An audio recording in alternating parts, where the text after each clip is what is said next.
चित्रपट हे केवळ करमणुकीचं साधन नसून ते सामाजिक वास्तव समजून घेण्याचं एक माध्यम आहे आणि आपल्याला केवळ सद्य परिस्थितीच नाही तर गतकालीन परिस्थिती देखील समजून घ्यायची असेल तर चित्रपट हे अतिशय एक महत्त्वाचं साधन बनतात आणि ते कसं बनतात हे आपण आजच्या मांडणीमध्ये बघणार आहोत. चित्रपट हे त्या सामाजिक सांस्कृतिक वास्तवाचा भाग म्हणून बघण्याची गरज आहे आणि आज जर का आपण चित्रपटांची लोकप्रियता पाहिली तर असं आपल्या लक्षात येतं की आज आपण जगातली सर्वात मोठा चित्रपट उद्योग आहोत. 1896 मध्ये पहिला विदेशी चित्रपटाचं प्रदर्शन झालं. 1913 मध्ये पहिला भारतीय चित्रपट निर्माण झाला आणि आज 2021 मध्ये आपण एक सर्वात मोठा चित्रपट उद्योग म्हणून पुढे येतो. ह्याच्यातूनच आपल्या लक्षात येतं, की आपण किती मोठ्या प्रमाणामध्ये चित्रपटांचा प्रभाव आपल्यावरती आहे. गेल्या 100हून अधिक वर्षाच्या काळामध्ये चित्रपटांमध्ये अनेक स्थित्यंतरं आली. परंतु त्याचा प्रभाव मात्र काही आपल्याला कमी होताना दिसत नाही आणि म्हणूनच कदाचित त्याचा जास्त शास्त्रशुद्ध पद्धतीने किंवा पद्धतशीरपणे अभ्यास करण्याची गरज आहे, असं चित्रपट अध्ययनांनी पुढे आणलं. 1980 मध्ये चित्रपट करमणुकीच्या पलीकडे जाऊन बघण्याची गरज आहे, असं व्यक्त केलं गेलं. पाश्चिमात्य देशात त्याही आधीपासून चित्रपटाच्या अध्ययनाला सुरुवात झालेली आपल्याला दिसते. चित्रपटांचं अध्ययन हे साधारणतः 3 पातळ्यांवरती केलं जातं. एक आहे ते संहिता आणि कथानक किंवा चित्रपट काय प्रकारचा संदेश प्रेक्षकांपर्यंत पोहोचवतात. दुसरा मुद्दा आहे तो म्हणजे की चित्रपट निर्मिती उद्योग. याच्यामध्ये चित्रपटाचं अर्थकारण आणि वितरण ह्या मुद्द्यांचा त्याच्याशी संलग्न असणाऱ्या इतर मुद्द्यांचा अभ्यास केला जातो. आणि तिसरा मुद्दा आहे तो म्हणजे चित्रपटांचा प्रेक्षक वर्ग, की प्रेक्षक तो चित्रपट कसा स्वीकारतात आणि त्याचे काय अर्थ निघतात. कारण आपण प्रेक्षक हा असा कुठला एकजिन्सी गट नसून त्याच्यामध्ये देखील आपल्याला खूप वेगवेगळ्या पद्धतीचे अजून आपण त्याला म्हणू की उपगट दिसतात आणि त्यामुळे प्रत्येकाला काय प्रकारे त्या चित्रपटाचा अर्थ लावलेला आहे ते अभ्यासणं हे देखील आपल्याला चित्रपट अध्ययनामध्ये घडताना दिसतं. आज आपण केवळ चित्रपट काय संदेश देतात किंवा चित्रपट कशा प्रकारे सामाजिक वास्तव घडवतात याचा विचार इथे करणार आहोत आणि त्याच्याशी थोडक्यात त्याच्याशी निगडीत अशी जी सामाजिकता आहे किंवा आपण ज्याला सोशॅलिटी असं म्हणतो, तर ती कशी बघता येईल हे देखील आपण आजच्या मांडणीमध्ये बघणार आहोत आणि म्हणून याच्यामध्ये केवळ कथानक किंवा संहितेवरती जास्त भर दिला जाईल. चित्रपट अध्ययनाच्या नुसार चित्रपट हे अवकाशात जन्माला येत नाहीत. कुठल्याही पोकळ अवकाशाचा ते भाग नसतात. तर ते त्या विशिष्ट सामाजिक घडामोडींचा भाग असतात किंवा त्या विशिष्ट सामाजिक सांस्कृतिक परिस्थितीमध्ये घडत असतात आणि म्हणूनच आपल्याला ती परिस्थिती समजून घेणं किंवा त्या संदर्भामध्ये चित्रपट बघण्याची गरज असते, असं चित्रपट अध्ययनाने मांडलेलं आपल्याला दिसतं. त्यामुळे सुरुवातीला ज्या संस्कृतीमध्ये चित्रपट घडतो, तर त्या संस्कृतीचं पुनरुत्पादन करण्याचं काम देखील चित्रपट करत असतात. आता त्या चित्रपटांमध्ये कुठल्या प्रकारची चिन्ह आणि प्रतीकं दर्शवली जातात किंवा जातींचे, जमातींची किंवा वांशिक समुदायाची, लिंगभावाची जडणघडण त्यातून कशी होत असते किंवा त्याच्या साचेबंद प्रतिमा त्याच्याविषयी ज्या तयार झालेल्या ह्या मोडून काढल्या जातात का त्या अधिक दृढ केल्या जातात, हे देखील बघण्याचं काम आपल्याला चित्रपट करताना दिसतात. थोडक्यात चित्रपटांचा सामाजिक आणि सांस्कृतिक संदर्भ बघितला असता चित्रपट हे केवळ करमणुकीचे साधन न राहता समाजातील जातीधिष्ठित किंवा वर्गाधिष्ठित, लिंगभावाधिष्ठित समाज रचनेमधील डावपेचातील डावपेचाचे एक क्षेत्र बनतात असं आपल्याला म्हणायला लागेल. आणि म्हणूनच चित्रपट अध्ययन ही एक राजकीय कृती आहे हे लक्षात घ्यायला पाहिजे. आता प्रमुख प्रवाही विचारप्रणाली जी समाजामध्ये असते, तर ती रुजवण्याचं कामही चित्रपट करत असतात आणि त्याला आव्हान देण्याचं पण काम करत असतात. पण आत्तापर्यंत जे अभ्यास आलेले आपल्याला दिसतात चित्रपटांचे, त्याच्यातून असं पुढे येतंय, की आत्तापर्यंतच्या बहुतांशी चित्रपटांनी मी म्हणेन, की हे रुजवण्याचंच काम केलेलं आहे. जी प्रमुख प्रवाही विचार प्रणाली आहे, ते रुजवण्याचंच काम केलेलं आहे. आता भारतीय संदर्भामध्ये प्रमुख प्रवाही विचार प्रणाली कुठली आहे, असा जर का आपण विचार केला, तर त्याचं एक सर्वमान्य उत्तर असं आपल्याला मिळतं ते म्हणजे की हिंदू, ब्राह्मणी किंवा उच्चवर्णीय, पुरुषसत्ताक आणि उच्चवर्गीय ही विचार प्रणाली आपल्याला प्रमुख प्रवाही विचार प्रणाली म्हणून पुढे येताना दिसते. अर्थातच बहुसंख्य लोकांना ही विचार प्रणाली मान्य असल्यामुळे ह्या विचार प्रणालीशी जे इमान राखणारे किंवा प्रामाणिक राहणारे चित्रपट जे आहेत, त्याची अधिक चलती होते, ते अधिक चालतात आणि म्हणून अधिक नफा मिळवतात आणि अधिक लोकप्रिय होतात असं आपण म्हणतो. आता सध्याच्याच काळातील आपण काही चित्रपट बघितले तर सूरज बडजात्या किंवा करण जोहर, आदित्य चोप्रा यांचे जे चित्रपट आहेत, ते आपल्याला बरेचदा व्यवस्थेला प्रश्न न विचारता त्या व्यवस्थेचं गौरवीकरण करताना दिसतात. आणि मग ज्याला आपण डॉमिनंट आयडिओलॉजी म्हणतो किंवा प्रमुख प्रवाही विचार प्रणाली असं म्हणतोय, तर ती पुढे आणणं किंवा ती रुजवणं किंवा त्याला मान्यता प्राप्त करून देणं किंवा त्याचं नैसर्गीकरण करण्याचं काम हे चित्रपट करतात असं आपण म्हणतो. आता जे आपण ह्या सगळ्या डॉमिनंट आयडिओलॉजीचे किंवा प्रमुख प्रवाही विचारप्रणाचे जे पैलू म्हणतोय, मग ते अ, हिंदू असेल किंवा उच्चवर्णीय असेल, उच्चवर्गीय असेल किंवा पुरुषसत्ताक आहे. तर हे सगळे विविध पैलू चित्रपट कसे पुढे आणतात किंवा ते कसे दृढ करतात, हे बघणं हे खूपच इंटरेस्टिंग आणि महत्त्वाची कृती आहे असं मला वाटतं.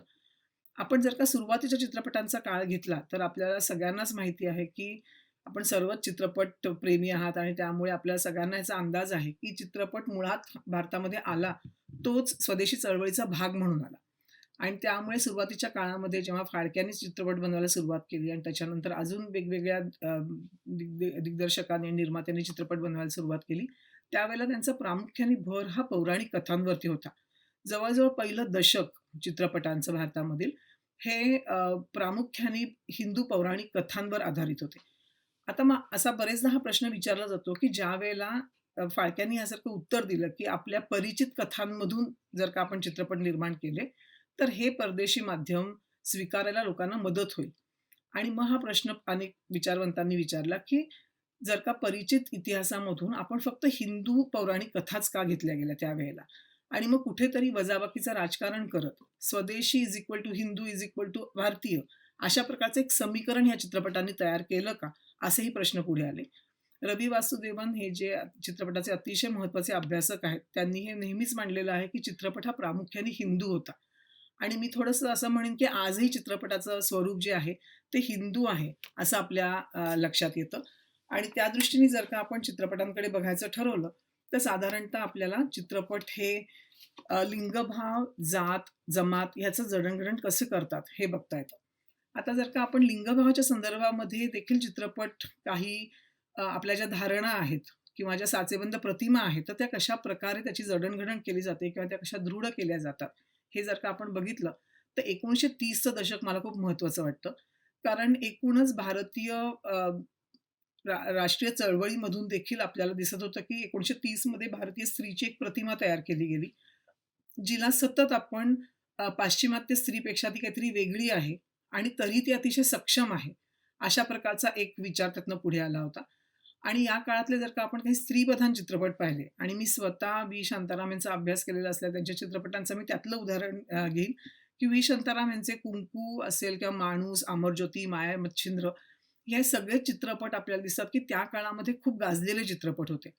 आणि त्या चित्रपटांचं प्रमुख वैशिष्ट्यच आपल्याला असं बघायला लागेल, की व्यवस्थेच्या विरोधात उभ्या राहणाऱ्या स्त्रिया या चित्रपटांनी पुढे आणल्या किंवा त्या व्यवस्थेला प्रश्न विचारणाऱ्या स्त्रिया ह्या चित्रपटांमधून आपल्याला भेटतात. मग 1937-39च्या काळामध्ये असलेले आम्हाला वेश्या कोण बनवतं? असा समाजाला प्रश्न विचारणारी मैना असेल माणूसमधली किंवा समाजाच्या विरोधात जाऊन मला हे लग्न मान्य नाही, हे परखडपणे सांगणारी नीरा असेल, हे त्या काळामध्ये बंडखोरीचं प्रतीक म्हणून पुढे आलेले दिसतात. पण ज्यावेळेला आपण त्याचा थोडा चित्रपट अध्ययनाच्या दृष्टिकोनातून किंवा समाजशास्त्रीय दृष्टिकोनातून अभ्यास करायला लागतो, तेव्हा असं आपल्या लक्षात येतं, की सं संपूर्ण व्यवस्था उलथून टाकणाऱ्या किंवा सामर्थ्य असणाऱ्या ह्या ज्या स्त्रिया आहेत, तर त्यांना शेवटी कुठेतरी स्त्रीत्वाच्या, मातृत्वाच्या पारंपरिक चौकटीमध्ये बसवून पुरुषसत्ताक व्यवसाय जी काही काय म्हणू व्यवस्था जी आहे किंवा त्यातल्या ज्या धारणा आहेत, तर त्या दृढ केल्या जातात का? किंवा माया मच्छिंद्र, अमरज्योती सारखे जे चित्रपट आहेत, ज्यांनी स्त्रियांना जर का सत्ता मिळाली, तर काय होईल? अशा प्रकारची एक मांडणी करायला सुरुवात केली आणि शेवटी त्यातनं परत कुठेतरी आपल्याला दिसतं, की मातृत्व अ, किंवा त्यातून स्त्रीत्वाच्या ज्या काही संकल्पना आहेत किंवा आपण पतिव्रतेच्या ज्या काही संकल्पना आहेत, त्याच्यामध्ये बसवून त्यांच्यातलं जो एक काय म्हणू त्याला, की व्यवस्था बदलण्याची जी क्षमता आहे, तर तीच कुठेतरी काढून घेतल्यासारखी होते. तर हेही आपल्याला बघायला पाहिजे, की चित्रपट एका टप्प्यापर्यंत ते पुढे नेतो आणि तिथून कुठे ते परत मागे आणून त्यांना स्त्रियांना परत पारंपरिक चौकटीमध्येच बांधतो. हे बघणं खूप गरजेचं आहे असं मला वाटतं. याच संदर्भामध्ये 1955चा मिस्टर अँड मिसेस 55 हा चित्रपट देखील खूप महत्त्वाचा आहे आणि आपल्यापैकी अनेक जणांनी तो चित्रपट पाहिलेला असेल. हा चित्रपट त्यावेळच्या हिंदू कोड बिल त्याच्याविषयीचं जे झालेलं सगळं चर्चाविश्व आहे किंवा त्यातील स्त्रियांना जे कायदेशीर अधिकार देण्याच्या विषयी जी शिफारस केली गेली होती किंवा आपल्याला माहिती आहे, की ते त्याच्याविषयी त्याला जो काही विरोध झाला, ब्राह्मणी पुरुष सत्ताक व्यवस्थेकडून जो ज्या प्रकारचा त्याला विरोध झाला आणि त्याचा निषेध म्हणून डॉक्टर बाबासाहेब आंबेडकरांनी राजीनामा दिला होता. तर हा चित्रपट मला असं वाटतं, की त्या संदर्भामध्ये बघण्याची गरज आहे. कारण चित्रपटाचे तुम्ही थोडक्यात कथानक पाहिलत तर बाईंनी जर का डिव्होर्स घेतला आणि मग डिव्होर्स घेतल्यानंतर तिला वारसा हक्क तिचा जो मिळणार आहे किंवा तीच अट आहे तिला वडिलांची संपत्ती मिळण्यासाठी, तर त्याच्याभोवती हा चित्रपट फिरत राहतो. आणि नेहमीच हे जे महत्त्वाचे त्याचे संदर्भ होते किंवा हिंदू कोड बिल असेल किंवा स्त्रियांना कायदेशीर अधिकार देण्याची जी काही एक शिफारस त्यातनं केली गेली, हे संदर्भ गाळून हा चित्रपट पाहिला, तर तो एक अतिशय विनोदी छान चित्रपट आहे. गाणी छान आहेत आणि ॲक्टिंग छान आहे. त्यातले काम करणारे नट-नटे चांगले आहेत. परंतु विनोदाचा आधार घेत हा चित्रपट स्त्रियांना वारसा हक्क आणि घटस्फोटाचा अधिकार दिला, तर तो कसा वापरतील किंवा त्याचा कसा दुरुपयोग करतील, यावर व्यंगात्मक भाष्य करतो असं मला वाटतं. कारण त्या चित्रपटाच्या कथानकामध्ये सतत एक प्रकारे आपण असं म्हणू की स्त्री चळवळीला मारलेले टोमणे आहेत किंवा स्त्रिया ह्या जर का चळवळीच्या दिशेने गेल्या, तर त्या अतिशय कर्मठ म्हणजे एका अर्थाने त्या अतिशय कोरड्या बनतील. त्यांना कुठल्याही प्रेमळ भावना राहणार नाहीत किंवा स्त्रिया ह्या पुरुषी बनतील. हा एक त्यातला खूप महत्त्वाचा भाग आपल्याला दिसतो आणि त्यातूनच मग जे त्या काळामध्ये ब्राह्मणी पुरुषसत्ताक व्यवस्थेने जी ॲप्रिहेन्शन्स मांडली होती किंवा ज्या प्रकारचा विरोध केला होता यासारख्या कायदेशीर अधिकार स्त्रियांना देण्याविषयी, तर त्यालाच कुठेतरी दृढ करतो आणि मग स्त्रियांचं स्त्रीत्व जाईल आणि स्त्रिया ह्या संसार करणार नाहीत, त्या चांगल्या पद्धतीने घरं सांभाळणार नाहीत आणि त्या केवळ पैशाच्या मागे लागतील.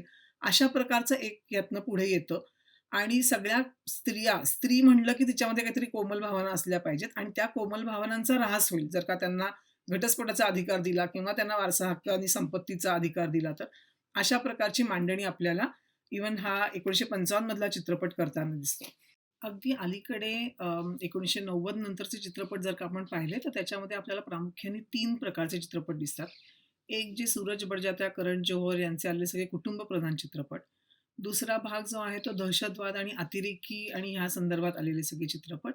आणि तिसरा जो भाग आहे तो आपल्याला गुन्हेगारी वास्तव किंवा अंडरवर्ल्ड या जगाविषयीची माहिती देणारे किंवा त्याच्या संदर्भातले चित्रपट आपल्याला आलेले दिसतात 1990 नंतर.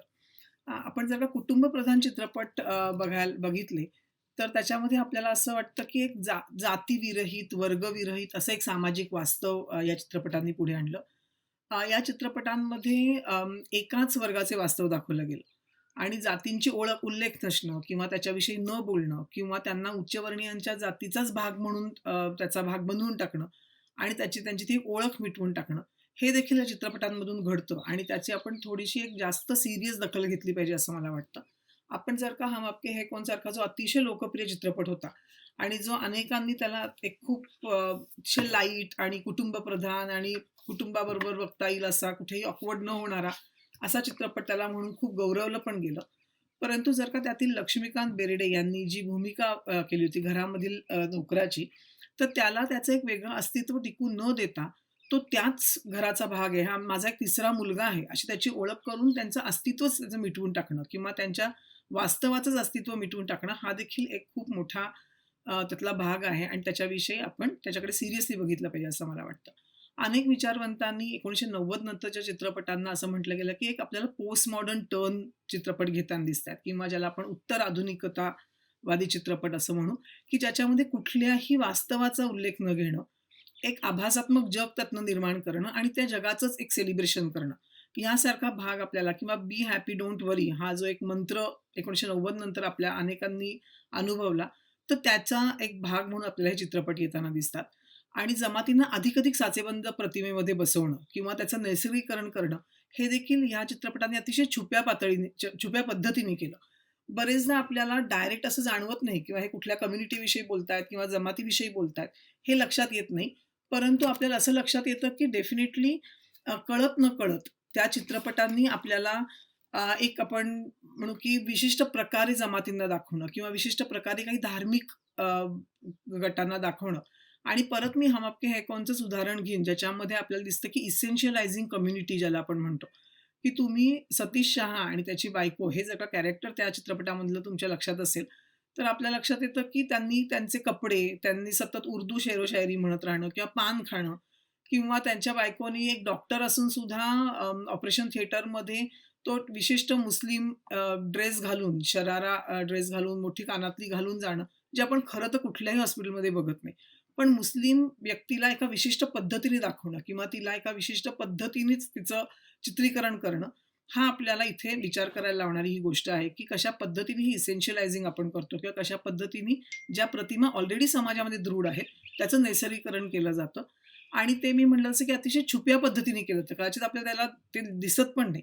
तसंच एक उदाहरण मला अजून हम साथ साथ हे चित्रपटामधनं वाटतंय, की अल्पसंख्याकांना बहुसंख्याकांचा त्या समाजाचा भाग बनवून घेणं किंवा एका अर्थाने थोडं प्रेशर त्यांच्यावरती असणं, हे देखील आपल्याला बघायला लागतं.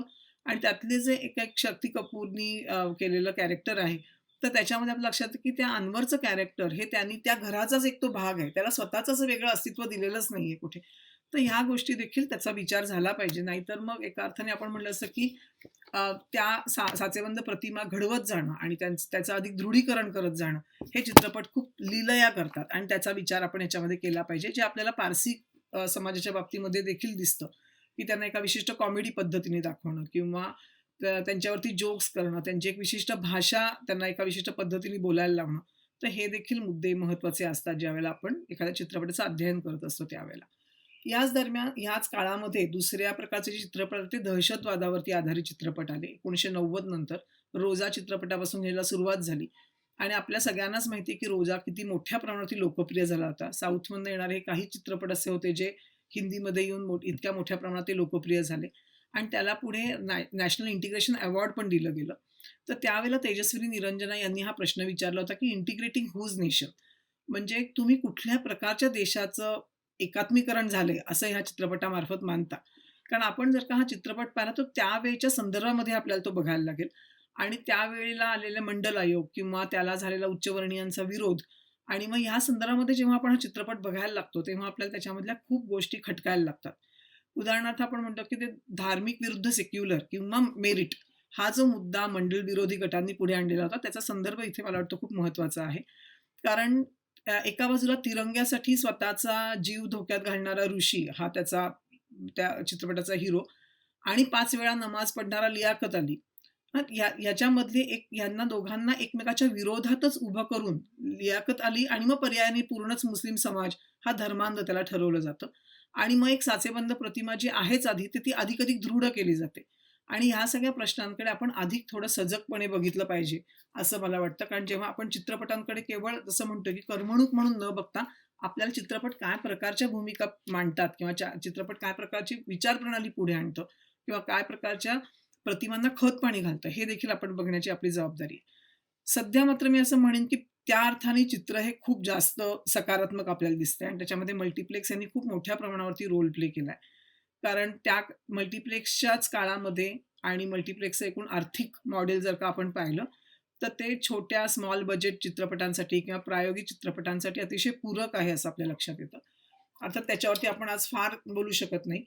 परंतु जर का तुम्ही पाहिलत, की लिंगभाव, जात, जमात, वांशिक गट यांच्या पारंपरिक प्रतिमांना छेद देणारे किंवा सामाजिक वास्तवाला त्याची एक दुसरी बाजू पुढे आणणारे, त्या वास्तवांना प्रश्न विचारणारे आणि केवळ प्रश्न विचारून न थांबता त्याला एक पर्याय उपलब्ध करून देणारे चित्रपट ह्या काळामध्ये आपल्याला आलेले दिसतात. काही नावच घ्यायची म्हटलं तर मी म्हणेन चांदनी बार असेल किंवा ट्रॅफिक सिग्नल असेल, पीपली लाईव्ह असेल, चिनी कम सारखे चित्रपट असेल किंवा क्वीन, मंटो, ब्लॅक फ्रायडे, फिराक ह्यासारखे चित्रपट ही लिस्ट अनएंडिंग आहे. आता खूप नव्याने चित्रपट आलेत अगदी प्रादेशिक आणि हिंदी या दोन्ही भाषांमधून आपल्याला ह्या प्रकारचे चित्रपट येताना दिसतात आणि त्यांनी एका अर्थाने खूप मोठ्या प्रमाणावरती प्रमुख प्रवाही विचारणीला छेद देण्याचं काम या चित्रपटांनी केलं आणि हा खूप मोठा दिलासा आहे असं मला वाटतं. त्यामुळे आपण सगळंच नकारात्मक आहे किंवा काहीतरी खूप काय म्हणू त्याला, की ही प्रमुख प्रवाही विचारणी इतकी आपल्यावरती आता हावी होतीये आणि त्यातून आपल्याला दुसरा मार्गच दिसत नाही असं नाहीये. चित्रपट एका अर्थाने प्रमुख प्रवाही विचारणीला आपण जेव्हा सुरुवातीला जसं म्हणलं, की ते जशी ती विचारप्रणाली दृढ करतात किंवा त्याचं पुनरुत्पादन करतात, तसेच आता आपल्याला चित्रपट त्याला आव्हान देताना पण येताना दिसतायत आणि हा एक खूप मोठा दिलासा आहे असं मी म्हणेन. अर्थात ह्या नवीन आलेल्या चित्रपटांवरती देखील खूप बोलण्यासारखं आहे. त्याच्यामध्ये पण आपण वेगवेगळ्या लेन्सनी पाहायला गेलो, कधी जेंडर लेन्सनी किंवा कधी जातीच्या दृष्टिकोनातून, तर आपल्याला त्याच्यातही खूप काही वेगवेगळे मुद्दे दिसतात. अर्थात आपल्याला आज त्या प्रकारे त्याच्यावर चर्चा करायला फारसा वेळ नाहीये आणि आपण परत कधीतरी भेटू आणि त्याच्यावरती बोलूच. थँक